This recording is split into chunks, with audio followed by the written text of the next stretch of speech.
So, Saif, thank you, mate, for coming on to Happy Days with Callum Church today. It's going to be an awesome episode.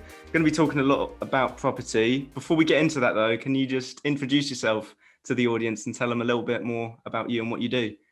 Yeah, of course, mate. No, thanks for having me on. I really appreciate it. So as you said, my name is Saif. Where should I start? Like maybe if I go back to high school, you like that? Yeah, do it. Yeah. Yeah. So I grew up in Dubai. I moved out there when I was like quite young. I was 6 years old. My parents, they got jobs out there. And then so I went through school. And really, I didn't really enjoy school too much. But I'm aware that I had quite a good upbringing, quite a good environment, that sort of thing. So I didn't like the academic side of school, but generally I lived I had a good childhood, happy life. Mm. So after I didn't really do very well in my GCSEs, didn't really know what to do. I'm dyslexic, so I've always been out of my friends. I was the dumb one. Do you know what I mean? Like in every sort of friendship group, there's that one that So that was me. That was sort of like my identity throughout school. Didn't know what I wanted to do, but everyone goes to college, right? So that's why I thought I'll just do that. I'll go to college. So I did that in Dubai, and then I didn't enjoy it. So I dropped out, had a year of like, don't know what to do. Then moved back to the UK, tried college here, dropped out after like 3 months there. So I've dropped out of college twice. And then I found self-development, and that completely changed my view on the world.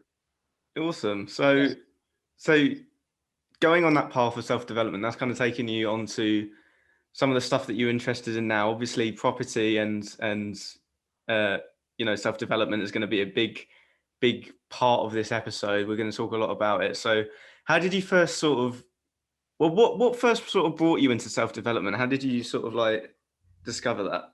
Yeah, so I mean, really, I think it's a mixture of quite a few things, because when I had that sort of year between moving back to the UK, I had a year where I was like, I'm going to try and read books, right? I want to I bought a book. It's The Power of Your Subconscious Mind. I got about 3-4 pages in, and then I just didn't pick up again. So I think that was really the first time that I got a little taste of self-development, but I didn't even realize it. And then fast forward a few years, I was literally just recommended, just lacking direction. So then I was recommended to read like The Secret. And that was the first time I sort of read a book that altered my perception a bit. And because they have like quite a few different teachers, like Bob Proctor and all that, they're in The Secret. So I just went through and I just Googled the names, and one after another, their books, their sort of philosophies unveiled themselves. And eventually I landed on Robert Kiyosaki, who obviously famous, who wrote Rich Dad, Poor Dad. And then I read that. That was the fastest I've ever read a book. I think I read that in a week. And I know a lot, that's not long for a lot of people, or a lot short rather. But yeah, absolutely fell in love with that book.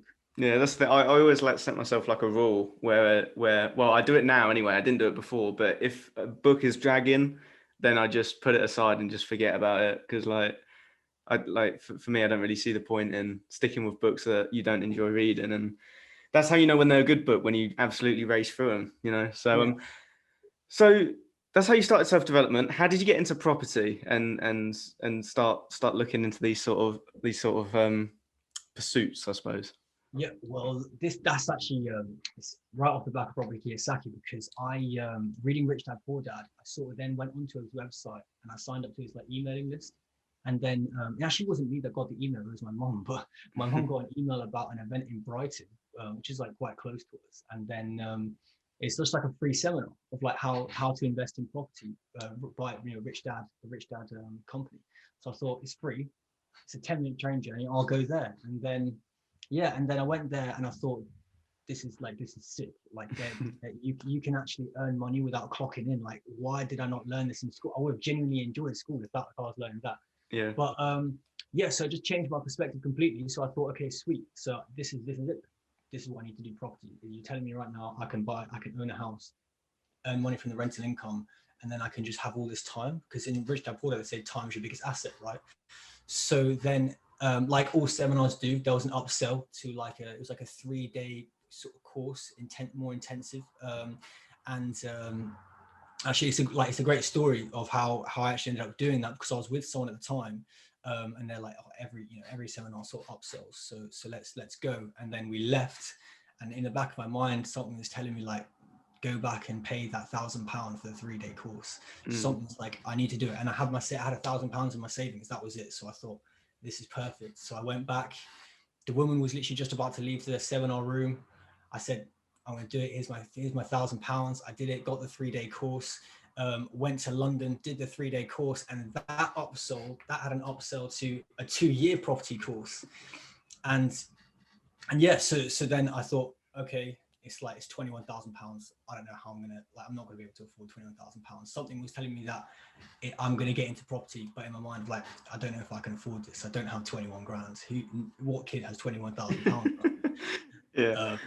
And so then it was the last day of the event, and I'm thinking, I don't know where I'm gonna get this money from.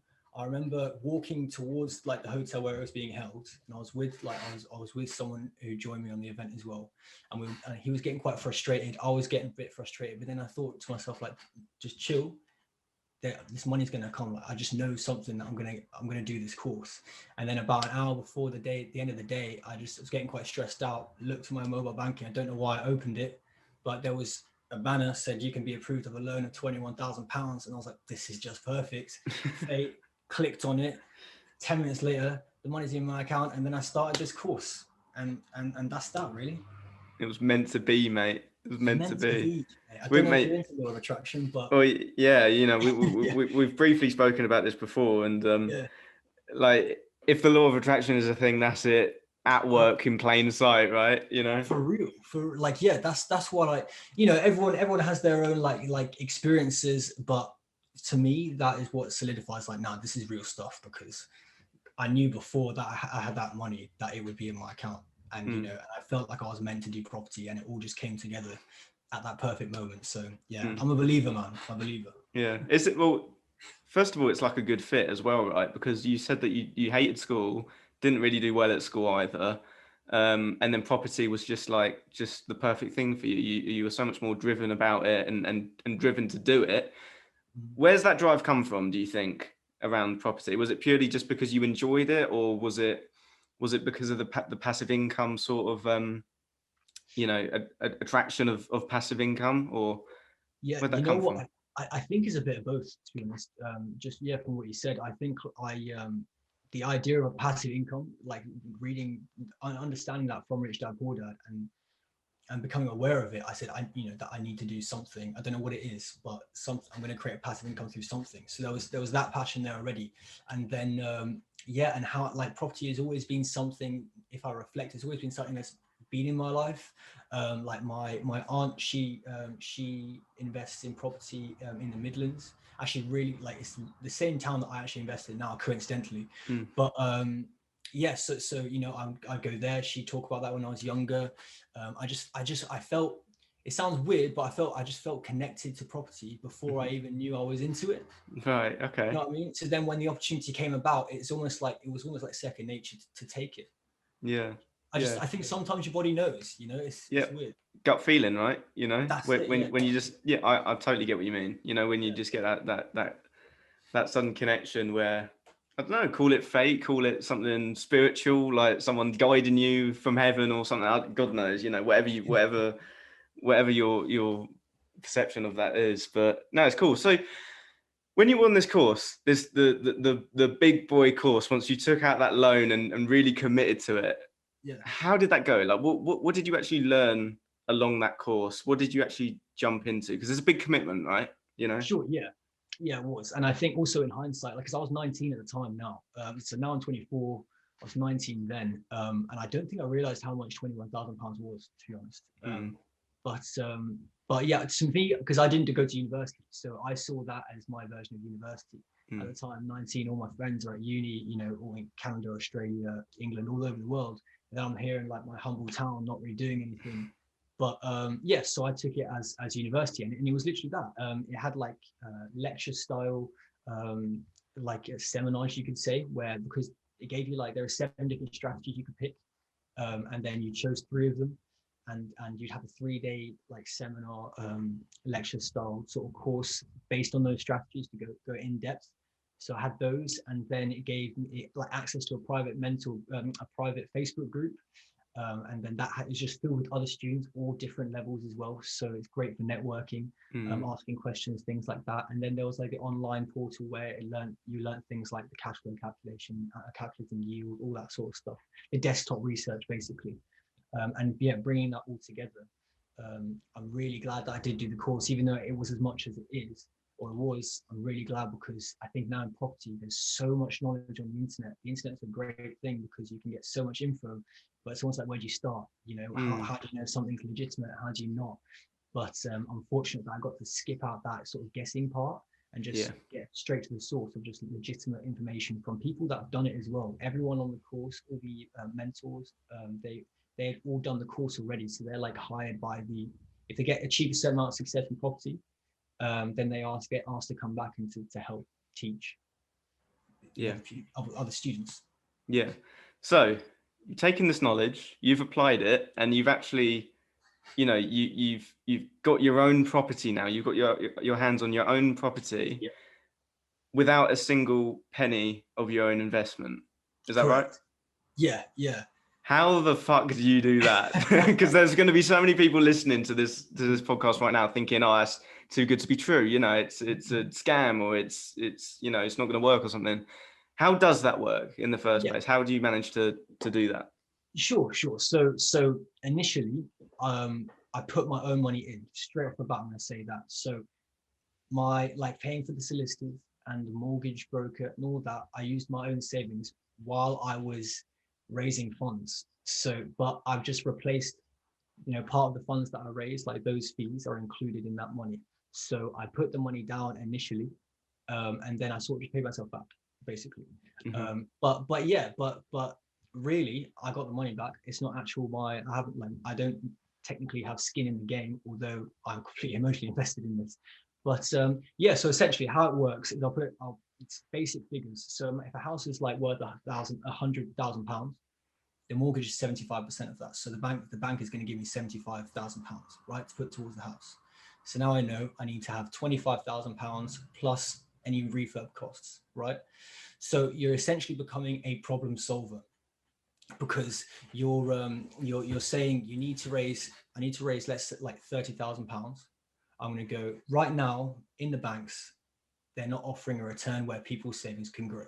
Simple as that. Inflation is people's value, the value of their money is going down quicker than the banks are increasing it on interest rates. Am I making sense? Yes.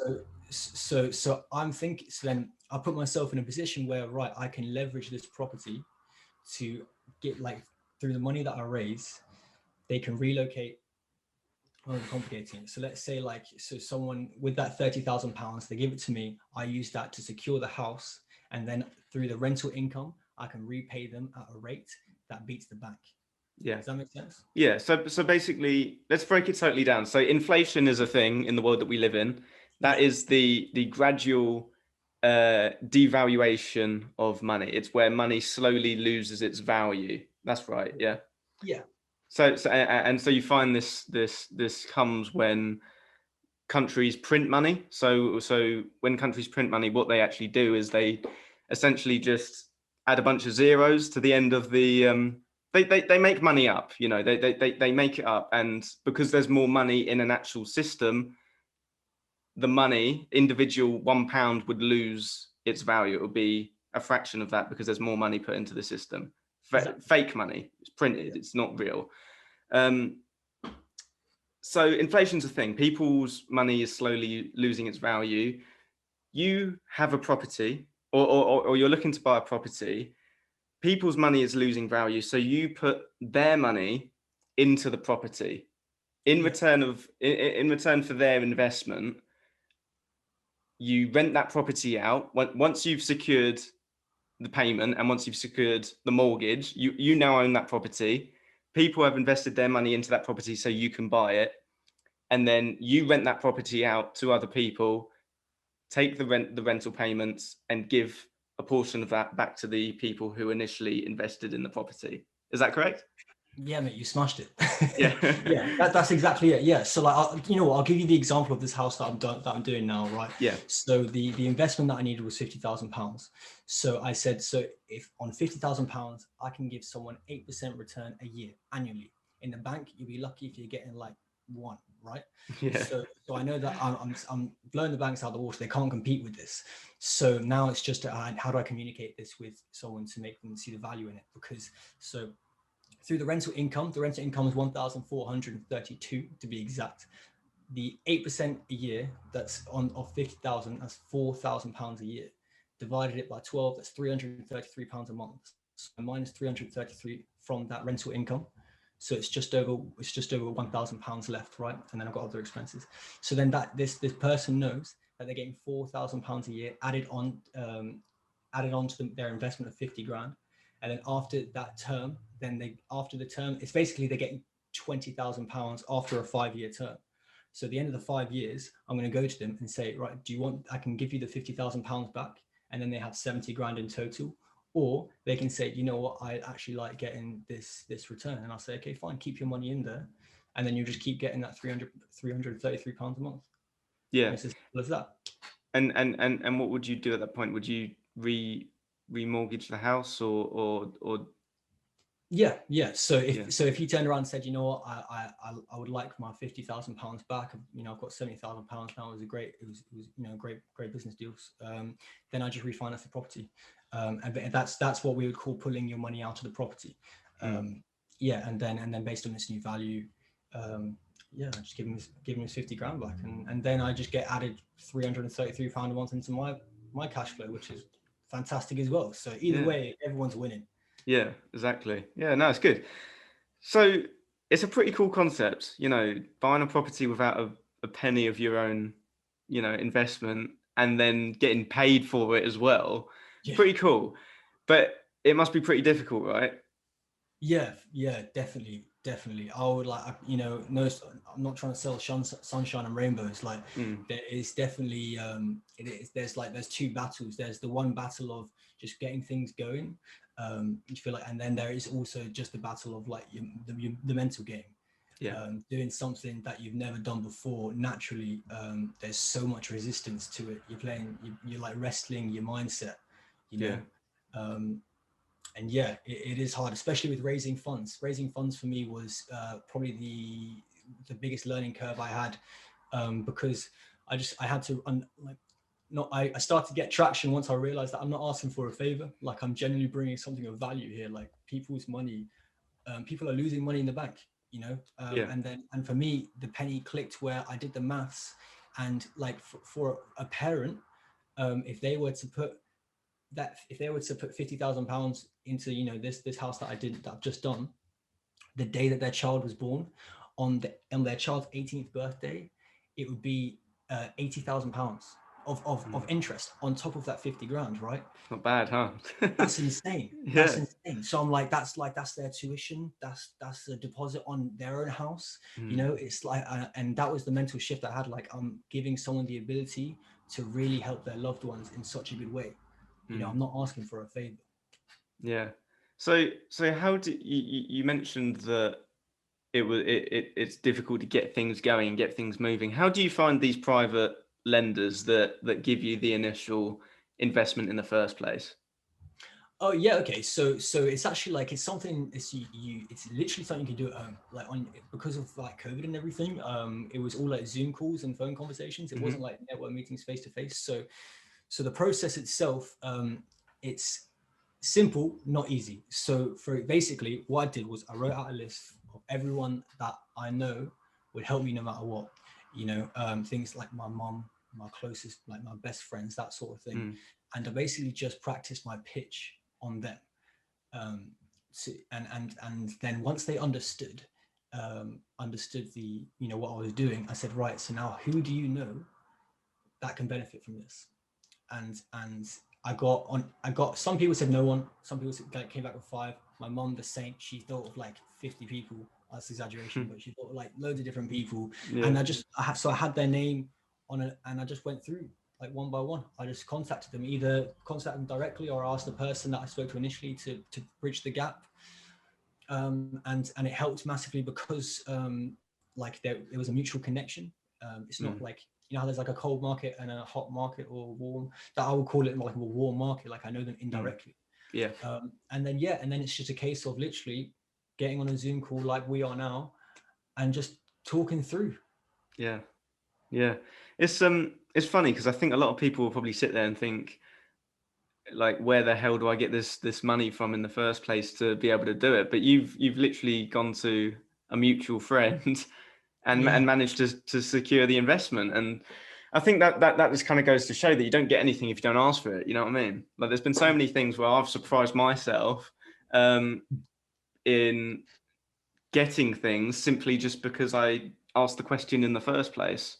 You know, so I think that plays a big part into your mindset. And speaking on mindset, you mentioned that it was a big mental battle to sort of, you know, keep going, to actually believe in yourself, to actually do it, and manage to start off, you know, the start of what will probably be a big property portfolio for you in a few years' time. So, well, yeah, hopefully, mate, hopefully.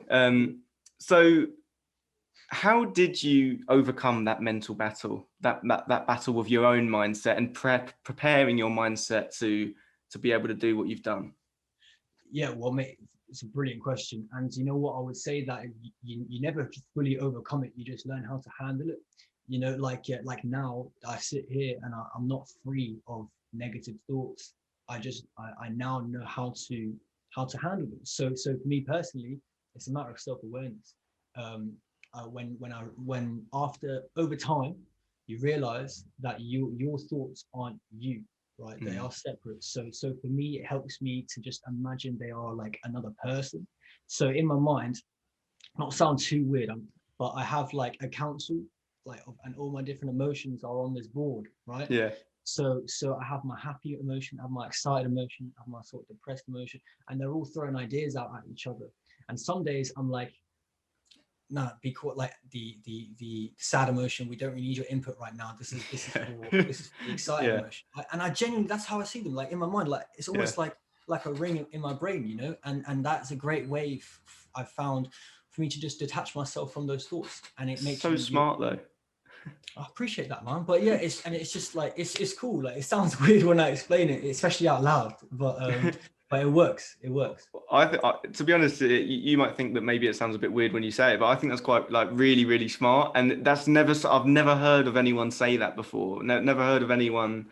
I've just never heard of that concept or that sort of way of thinking. But that's actually really smart because again, it's separating yourself from your thoughts, and it's understanding that you are not your thoughts, and to help you to do that, you give your thoughts personalities. It's almost like, have you seen that Pixar movie Inside Out? Have you seen it?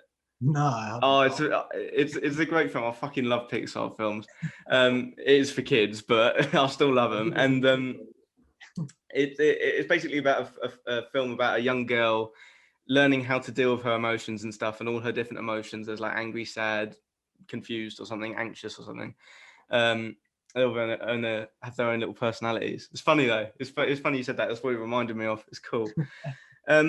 So now that you've acquired the property, now that you've gone through the mental battles, you've gone through the finding the private lenders and all that sort of stuff, and educating yourself in the first place. That's the first battle you've got to win, isn't it? Yeah. Now you've got the actual property. You've got to manage it, right? You've got to deal with everything that's going on.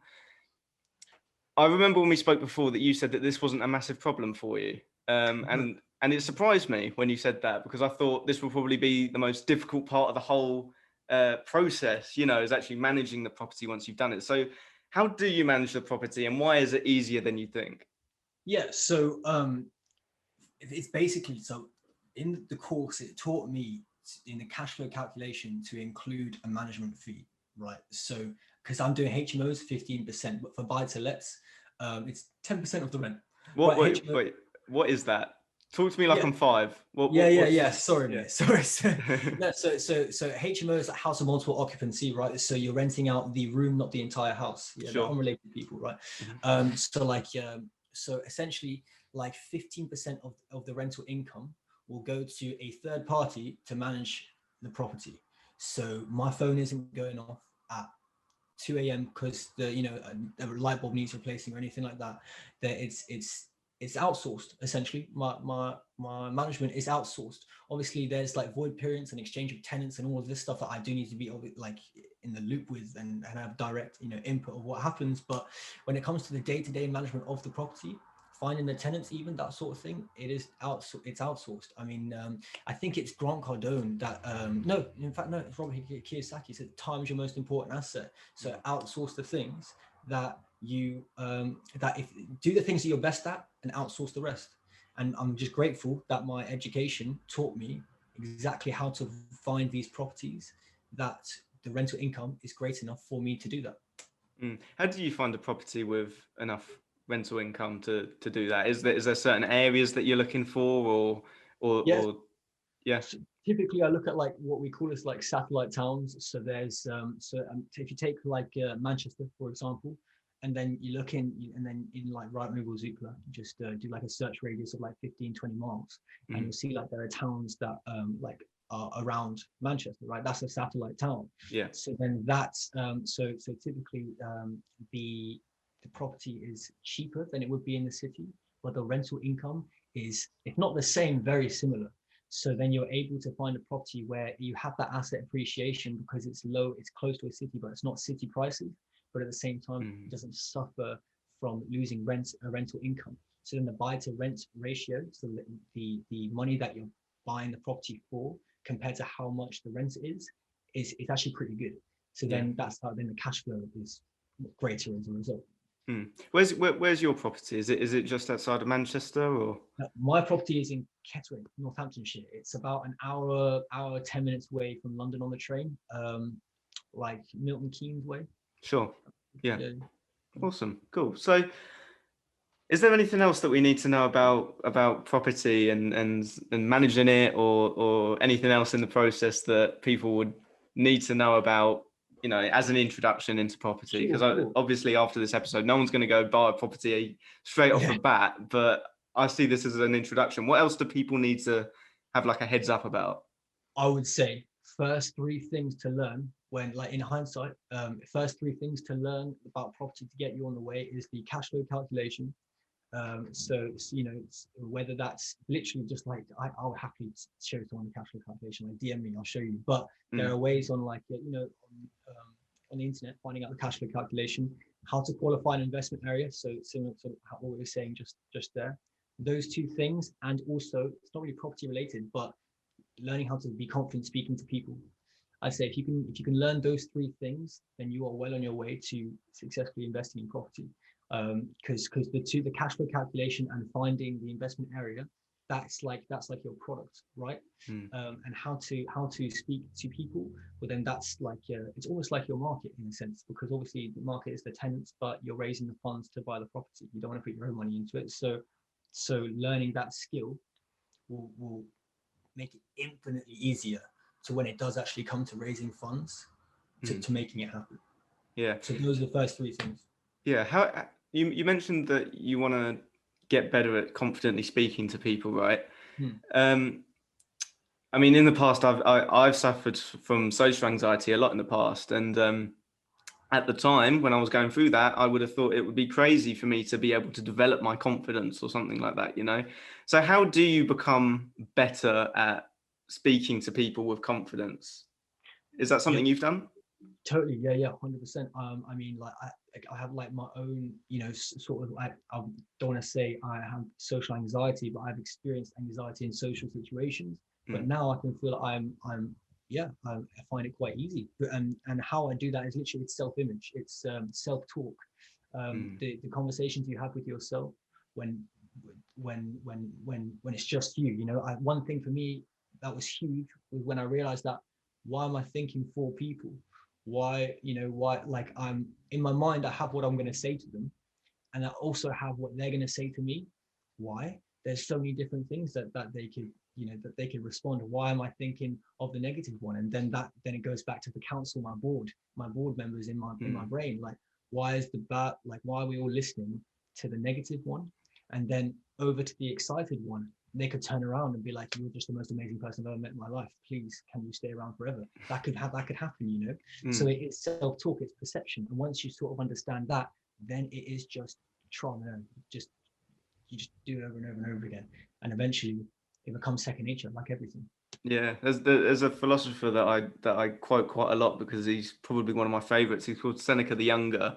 All the way back in Roman times, he was about and writing all his philosophies and stuff. And he said that we suffer a lot more in our imagination than our reality, and it's so true. We suffer in our brain so much more than we actually do in the real life. You know, we're always thinking about the the negative possibilities, and we forget all the positive possibilities. You know, so That's it.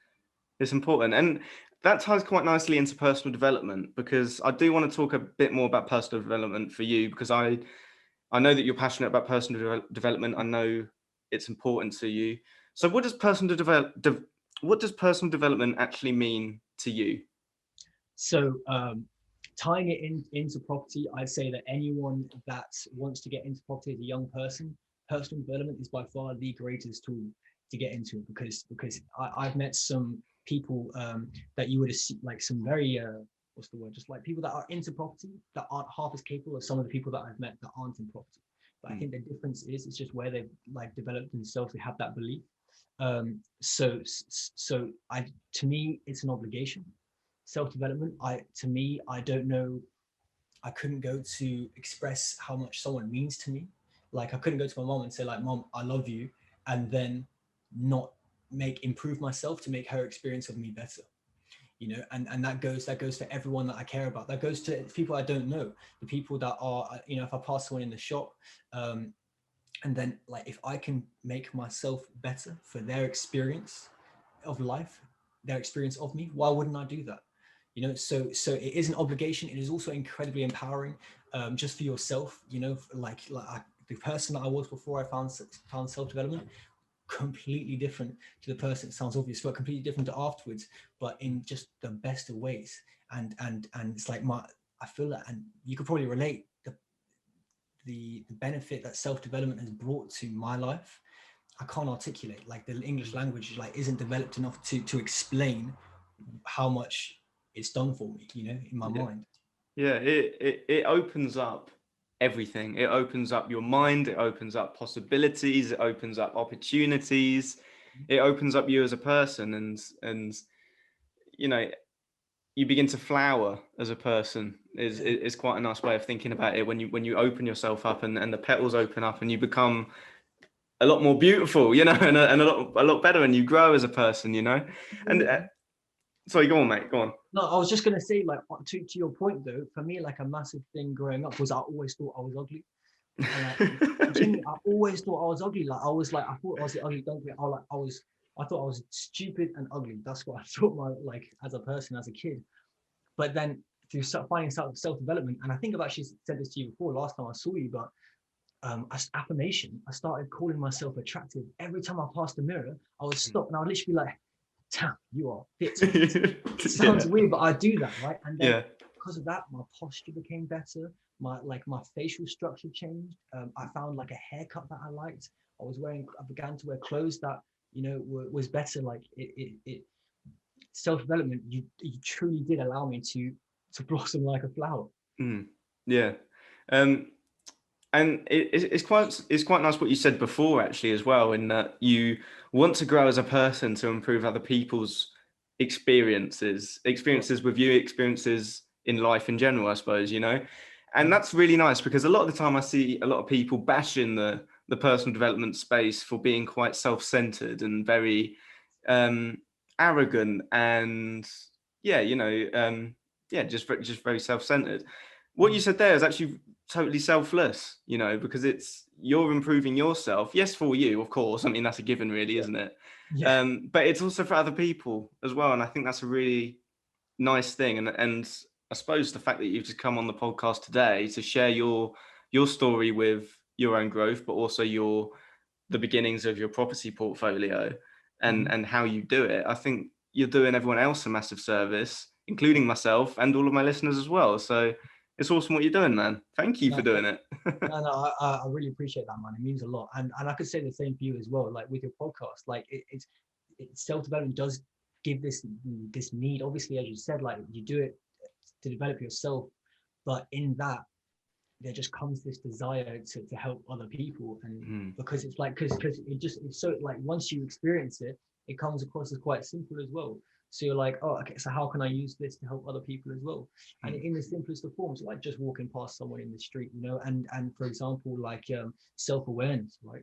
So when you're walking on the street, it's a narrow path. And I think if I was that person, I might be a bit uncomfortable being this close to me, right? Because I'm wearing a black puffer jacket. Maybe I look a bit dodgy. I don't know. So I'm going to cross the road for them. You know what I mean? It's just things like that. I'm going to cross the road for them so that they don't experience any anxiety, any stress, nothing like that.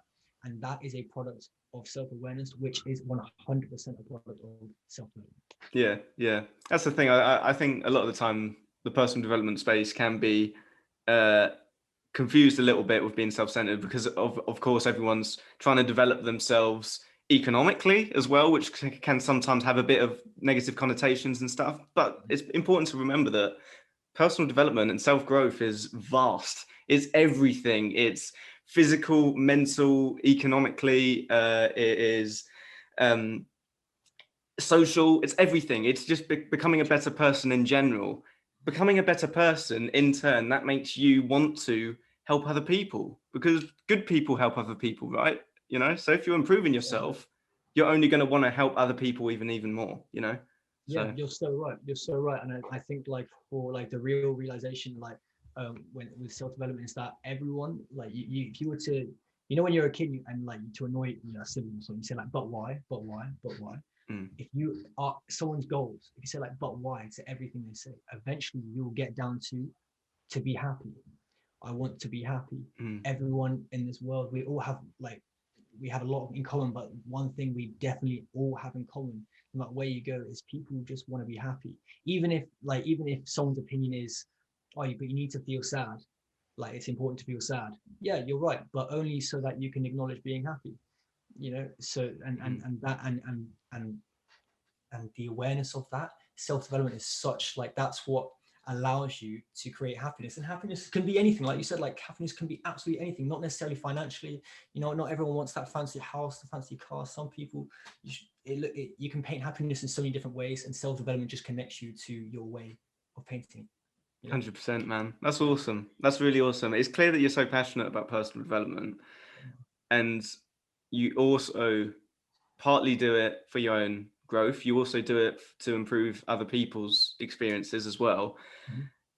That passion's coming across really strongly, and I really respect that. But where does that passion actually come from, do you think? Is there like what's your why in terms of improving yourself? Obviously you mentioned that you want to create a better experience for other people, but where's that come from itself, do you think? Do you know? So yeah, I think I do, you know, and in a few years this might be it, to be honest. I don't know, but I think that right now self-development for me is just experiencing my own personal low, my own personal, just like experiencing exactly what I don't want in life, and then finding self-development, and then understanding what I do want in life and how much that empowered me, experiencing those two extremes. And then right now it's like it's luckily, gladly, mental health is so spoken about, everyone's aware of it, but not necessarily taking action on it. I think self-development is that action, and because it's helped me so dramatically get over my own personal issues, I think like I just want to, you know, go to everyone and be like, just do it. Do you know what I mean? Like that is, I think in my mind, that's where the passion for self-development comes to. It's that it is the ultimate solution. I'm going to ask a really sensitive question now, and you don't have to answer it if you don't want to. Sure. Okay. But you mentioned that you experienced some lows, and personal development is what has brought you up. You also mentioned mental health as well. I don't know if that plays a part in it, but what was that low that you were talking about? You don't have to answer that if you don't want to. Nah, mate, of course, I will answer your question, man, anything. But yeah, I think really, and it's something that a lot of young people have, and I think it is a lack of direction. It's a lack of purpose. And when you don't have direction and purpose, you start to just notice things you're coming from a place of lack, you start to notice things that you don't have.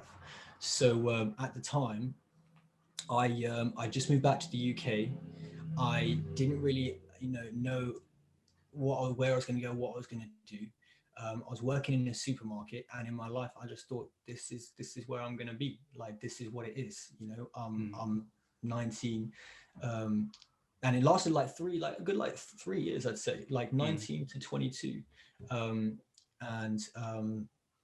yeah, I remember just like being at work, and it was a Sunday morning shift, and like I just couldn't do it. Like, I just broke down. I was like, I don't want to be anywhere. Like, it's a weird sensation, but it's like, I'm at work, I don't want to be here, but I don't really want to go home either.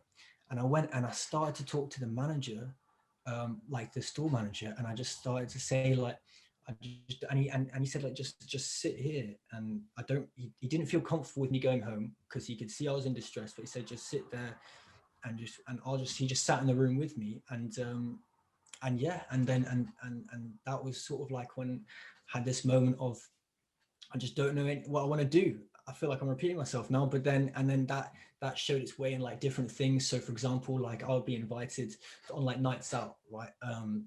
So I'd do that, and then I would drink, and I'd feel good because I'm drinking, but because I feel good, I keep drinking, and then I would just be like, I'll just make an absolute fool of myself because I was just like, I was like, drinking alcohol makes me feel so good. I'm so happy. I'm so alive. Keep drinking. And then next day I wake up, I'm like, how the fuck did I get home?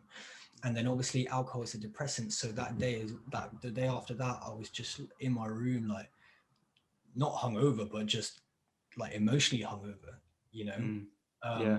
just severely, like, I don't want to compare myself to someone else, but I feel like, just severely depressed, basically. Yeah. No direction, no purpose. I don't know where I want to be. When I do feel like I'm exciting and I'm fun, it's only because I'm drinking and I'm making a fool of myself anyway. What the fuck's the purpose of my life? Like, I have no point. There is no point to this. I used to describe myself as like, I used to say to my mom, like, if I was an animal, someone would kill me. Like, if I was a horse in a field struggling, like, if you see a horse in a field struggling as much, they would shoot it in the back of the head. The only reason why you haven't done that to me is because I'm a human, and I don't, not for a second did I ever think of doing it myself. Well, I didn't. I would never have acted on doing it myself. I don't want to like portray that, but that is literally that was the logic to me. I had no like emotional attachment to being alive. I just thought it's just going through the motions, to be honest. Yeah. Yeah. That's it.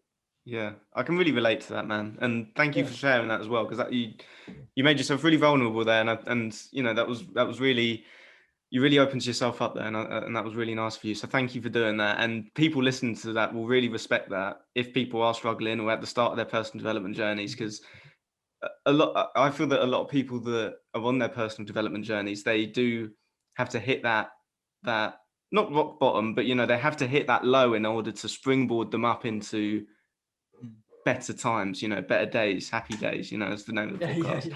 So, I think it's really important that we share these stories, because I've shared mine before, and a lot of my guests have shared theirs as well, because it gives us that perspective that everyone struggles, and everyone can succeed, no matter where you've been in the past. Everyone can succeed, and like, for God's sake, man, you've got your own property now without a penny of your own investment. Like, that's pretty fucking impressive, man.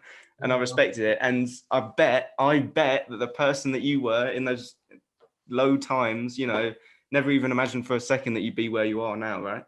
Not for a second, man. You hit the nail on the head. Like, when you're in that moment, that's where like self-development is so important, because you train your self-awareness. But when you're in that moment, and it's just that is all there is. That's what the world is.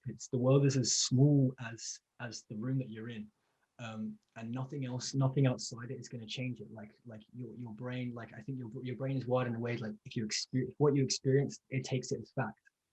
So so if someone like, if it looked like me from 2021 walked up to myself in me in like 2018 and said, like, listen, this is where you're going to be, I'd be like, you're wearing like a mask or something. It's obviously not you, like, you're lying to me. My life is going to be this. So if you are listening to this and you feel like and that is where you are, or that is, you know, or you feel like that's where you're aspiring to, literally just get through it. Like, time passes. Don't reject negative emotion, because rejection is negativity, and just know there is another side to the coin. 100%. Hell yeah, dude. That was so powerful. I love that from you. That's a clip. Instantly, that's a clip. That's so good, man. Thank you. Thank you for sharing that. That was awesome. Let's move it on now Yeah. to some of the later questions of the podcast now. Let's talk about your advice for young people. You've, you know, had your plenty of experiences, plenty of growth, and all that sort of stuff. So what's some of the key pieces of advice that you think that young people need to know? Key pieces of advice. This is, I think I could answer this in so many ways, man. I think that the first thing when it comes to property is, don't listen to anyone that says you can't buy property at a young age. Mm-hmm. That's first and foremost. Like, people talk through first person. So when they say you can't buy property at a young age, they mean I can't buy property at a young age, right? Right. Yeah. So if that's what they believe, fair play. You know what? Each their own. But that's not you. You are 100% capable of buying property at a young age, because you are a person. That's what qualifies to be able to buy a property. Just have that belief and do it. But other than that, though, in like a wider scale, I would say just be open-minded to everything. Everyone has something to teach you, even if it's showing you what you don't want to do. Be open-minded to everything, and look for opportunity in like when you're self-aware, you can look for opportunity wherever you are. So yeah, I'd say open-mindedness, self-awareness, and responsibility. That was it. Those three things. I'd say take responsibility for everything. You know, like, for example, to put it in, you know, not so serious terms, but we recently got like kittens, right? New kittens, and they're so cute, mate. They're absolutely crazy. They're mad, and they chew on everything. And last night, I was like, I picked one up. They're so small. I picked one up, and I was like, "What are you doing?" And then I was like, "You're just being a cat. You don't know what you're doing. What am I doing? Why I can move something out the way, so you don't do that. So I'm going to take responsibility for it. I'm going to move that, and now you're not doing it anymore. So I am the solution." You know, if you take responsibility, you're giving yourself direct access to the solution, to the solution as well. You know, 100%. It's a big mindset shift when you switch from being a victim, i.e., everything's happening to you, when you switch it to a mindset where you come from taking more responsibility, in which you, like, just that simple mindset switch, you empower yourself to all the answers, you know, to the solutions, like you said.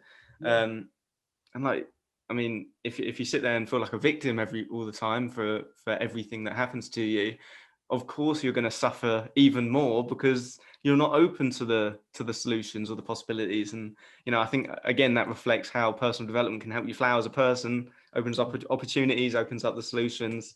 You know, we're relating back a lot. So what have been some of the lessons which you've learned which have made key impact on you as a person? I mean, you mentioned that taking responsibility was one of them. Has that affected you as a person yourself? Yeah, totally. 100%. I mean, I think that that responsibility for everything has been a real game changer for me as a person. Like, I'm trying to think of like an exact example, but literally like anything in the world that happens in my life. Everyday stuff. Everyday stuff. Yeah, just regular things. You know, if when I'm driving, things like that. Like, you know, when you're in a car, it's easy to think like it's external or you're all doing something wrong. But just take a look at yourself, and in that you realize that your ego is actually it's not real. Like the whole I thing is you it's empathy. Like if like it's just the end of the day, like put yourself in someone else's shoes. Like, that's been a massive thing for me, like realizing my ego is not real. Like, I am not the most important person in the world. We're all experiencing from first person, so let's be empathetic. Let's look at, you know, look through someone else's lens. Something that we've actually spoken about before is that my whole like the world versus your world complex. You know, everyone's experiencing their own world, so don't assume that they're acting the same way in their world that you would in your world. I know you both live in the same world. Do you know what I mean? Like, it's 100%. No, I get it. Yeah, we are all cells which make up an organ, right? The organ's like the human race, and all the people, all the different people, the Saifs, the Callums, they're all just like tiny little cells, pretty insignificant, right? If you take that one cell out, not much really changes. But then again, you do need the cells to make up the organ. The thing that's important is the organ itself, because it's a more significant, right?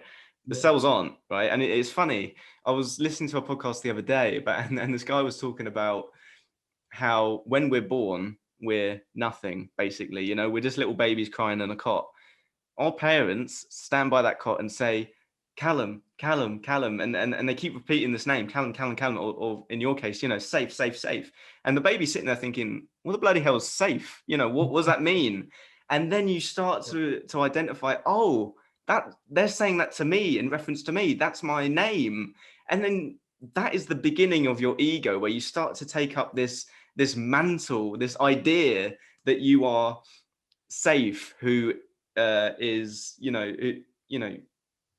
it depends. If you go to school, then you might start getting questions right in, say, history or something, and then you become Safe, who's good at history, and then you become Safe, who owns a property. And really, you're just a fleshy guy whose sole purpose on the planet, strictly naturally, away from civilization, would be to eat fruits, shit out the seeds somewhere else away from that tree, and help that tree to grow somewhere else. That would be our sole purpose had we not become civilized. We create our own purposes and create our own egos to make us feel more significant. We are so brutally insignificant. Mate, that's why I love the ocean. Like I love living near the sea, because I love going and sitting by the beach, looking at the ocean, and just like, it is massive. Like, it's huge. Like if the ocean wanted to, it would consume our country. But it sort of gives you the perspective of like, I'm not to downplay people's importance, but we, like you said, like we are in the great grand scheme of things, we are quite insignificant. Like the average lifespan of a person isn't that long, and compare it to the history of the world. So don't don't identify with just one thing. Don't restrict yourself. You've said it in the past, in previous episodes, like, just don't put yourself in a box and live by that box. Like, it's a good analogy that I like to do is like, if you just, I've heard is, it's hard to enjoy the field so if all you focus on is the cow shit. Like, if you just focusing on that one thing, just look up and enjoy, like, there's so much out there, so don't succumb to just one small aspect of it. Abundance mindset, man. Abundance mindset. Right, so let's wrap up the podcast now, because it's been an awesome episode. I've actually really enjoyed it, mate. It's been so good. And we've been recording for a little while now, so let's wrap it up with the final question. Super subjective, super cliche, but it's always a lot of fun to ask everyone on the podcast. Saif, what's your meaning of life? I have been looking forward to this question, mate. I think, and you know what you said, like when you were first announcing that you were starting a podcast, you did a post and it spoke to me so much, and you mentioned growth, and that is the meaning to life. Everyone, just growth. Like, and it sounds cliche, it sounds quite cheesy, whatever, fine, if you think so, but it's so important. If you think of everything around us, if growth wasn't important, we would still be in caves.